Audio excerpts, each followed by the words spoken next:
Hello, my lovely people. I'm back and I'm happy to be back to talk to you because really I missed you guys and I hope you missed me too. My name is Josie.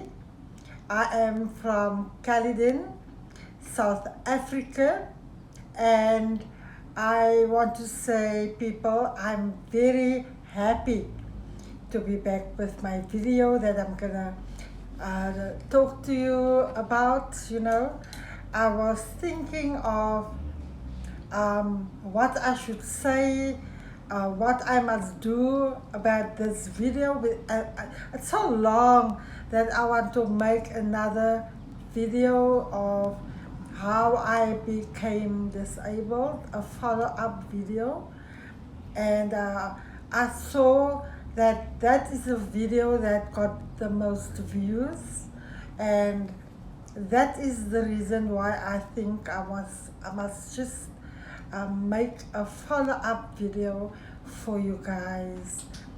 And I want to thank all my subscribers, and every time that I post a video, you come back and watch my videos. And although I have a small amount of subscribers, it's now 150, which I'm so glad for,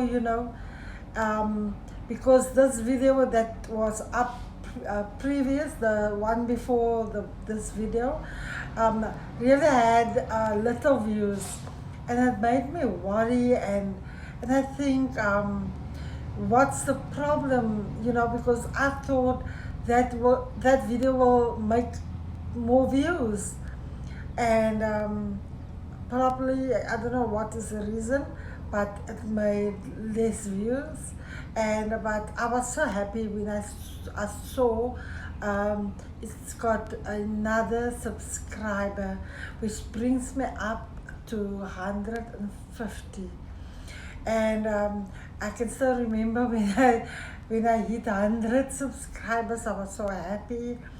And yes, and I thought, when will I get to 150 now? And here I am. And people, I want you to share my videos so that I can get more views and more subscribers. You must help me. I know you are good people and you love what I'm doing, at least, so today I hope you're gonna like this video as you like the other two, part one on how I became disabled, and part two, and it made part one made 100, no, it made 1,500 views. Yes, so I want to talk about what happened that day when I got sick. I told you already, but for my new people, my new subscribers that don't know, I am disabled, and I am proud to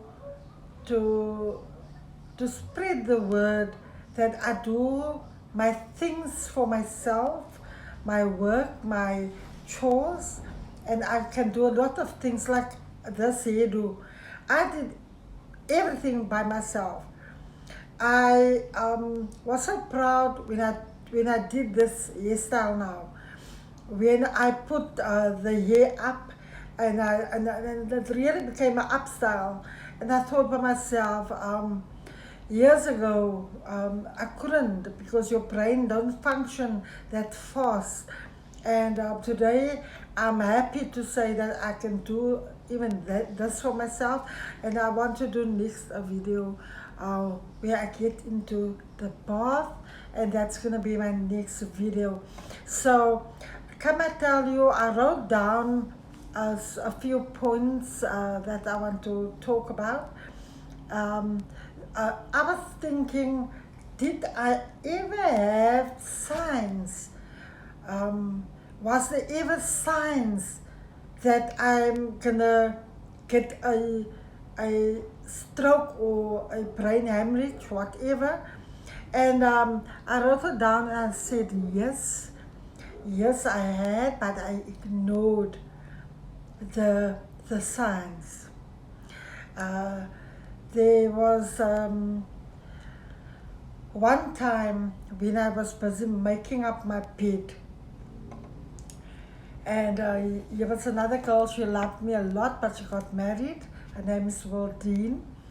She used to come a lot here by me and by children. And so that day she helped me made up my bed.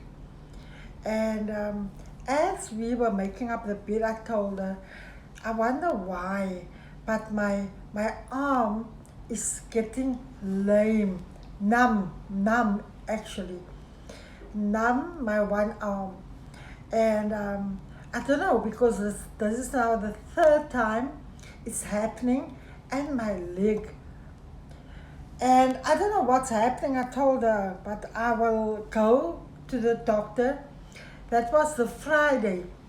And I told her, look, I'm going to go to the doctor the Monday. Because I'm getting worried. Because at that time and that point of time, I had takeaways, like a place where you can sit down and have your, like a little restaurant, but you can sit down and have your food in my shop, or you can buy and go. So I was very, very busy. Very busy. There was also one time when I went to the bathroom, and I felt so bad in the bathroom.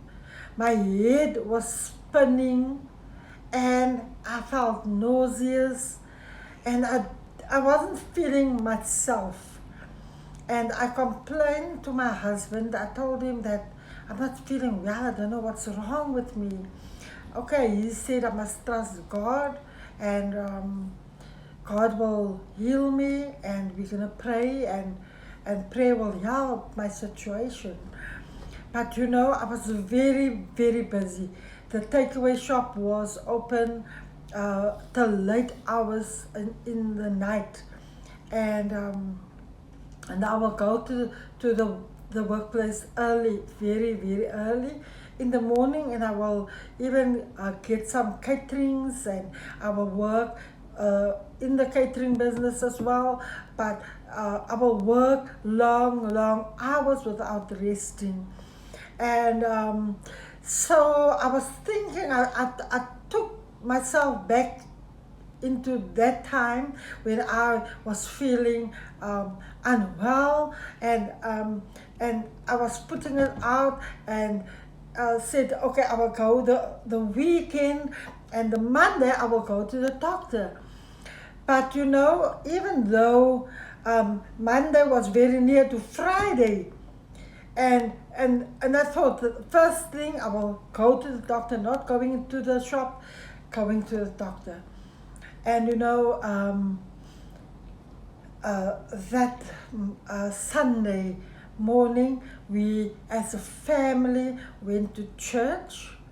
And in the church, I can remember I was worshiping God, and I felt something, but I can't explain how I feel. And I was crying, but I was worshiping, and I was on my knees, and I was praying in church. And that afternoon, I come home, I dish up lunch for my children, and I went to take a nap, Sunday afternoon nap. And it was there where I felt, now that I got a pain this side, and it was like something pushing up this side. And in my sleep, I felt, look, I don't know, but in my sleep, I thought to myself, this is how people feel when they get a heart attack. So I'm sure I'm getting a heart attack. And then I tried to get up, to wake up, but I couldn't, and I tried my best, and I shook my head, and I shook my head, and eventually I was awake, and I sat up, and I was thinking now, this open air service, and I must attend. And even though I'm feeling very bad now I'm feeling bad. And I came to the bathroom, and my son, Patrick John Ravon, was in the bathroom, and he looked at me and he said, "Mom, why you look so funny?" And I said, "I'm not feeling well. I'm feeling very funny, but I'm going to church now. Open this service. I want to go, because if you are sick, then the best place is to go to the house of God." And I did that. And Shireen came to pick me up, and she had a Mini Cooper. She still have it. She still has the Mini Cooper. And she took me there to church, and it was in church, and I felt unwell, more even so. I felt a pain right here going into my head. And I went to Ravon, and I said to him, "You must keep me tight, very tight, because I don't know what's happening, but something is happening with me." And everybody looked at me, and even my children, and Romano came to me and he asked what's wrong with me, and I said, "I don't know what's wrong." But at that time, I was lame in my whole body. And Romano picked me up, and he put me in the car, in the Mini Cooper that I came with, and I didn't fit in the car because my body was stiff. And he took the pastor's car, Pastor Nissan's car, and he drove me to hospital. And you know, when I got in, when he put me in the car, and he got in the car and he got in, he told me, "Mommy, you must pray now. I don't know what's happening with you, but you must talk to God." And I spoke to God, and I said to him what I'm feeling, and I'm praying, and I put my CV, as I will always testify. When I testify about my sickness and what I went through, I will say, I put my CV in the front of God, and I reminded God, I was so young when I accepted you into my life, and when I served you with all my power, might, my heart, my soul, my everything. I gave all my years, and I was 47 years old. I was only 47. And you know, I will never, I hardly talk about this,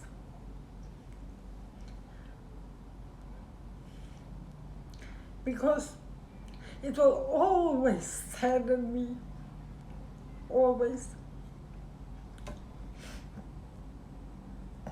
Always, it will sadden me, because I think I was 47 years old. My baby was 7. And he started at a school outside of Caledon in Creighton. And he started school there. And I thought by myself, if I'm going to die, he's going to grow up without me, without a mother. Raquel was only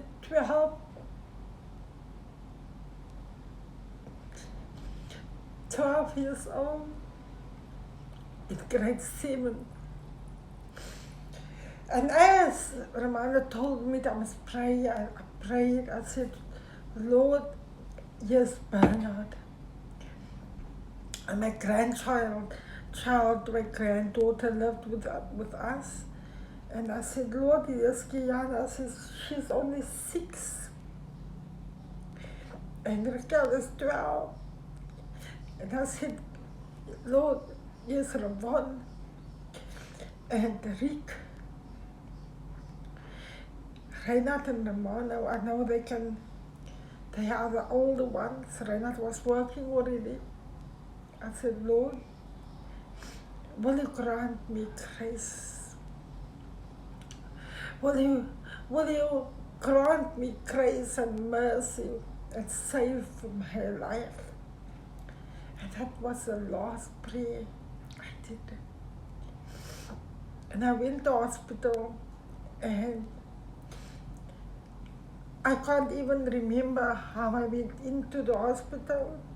And now the mother took me there with a car, but on my way, I went into the coma. And I can't remember me coming in the hospital. I can remember there was a time when I came out of the coma a bit, and I saw my mother, and my mother was praying for me. And I put up my arm like this, and I said, Lord, grant me grace. And then I went back in the coma. And I went to Tygerberg Hospital, and I can remember nothing. Nothing. The guys that drove me there in the ambulance, they told me, they thought I'm not going to make Tygerberg. And they thought I will never live. And I want to say today, I want to talk to you people, to the ladies and to the gentlemen or people all in this world. If you feel, that is my message. If you feel sick, if something in your body goes lame, don't ignore it. Many times I blame myself, and I said to myself many times, you could have been still the same person if you had to go to the doctor the first time when you felt lameness in your body. Prayer helps. Jesus heals, right? Prayer helps. But there's times when you must also accept the laws. The Word of God says you must also honor the laws of this world. So if you feel sick, go to the doctor. Pray. Yes, you must pray. But go to the doctor. And if you are sick,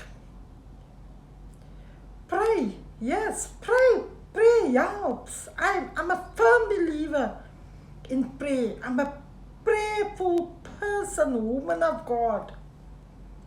And I'm proud of my status.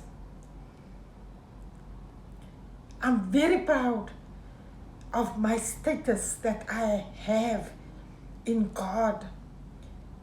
I raised 6 children, and when their father passed away, I still look after him. And today I have 10 grandchildren. And you know, many times I've told myself I could have made a difference if I went to a doctor, but okay, I didn't go.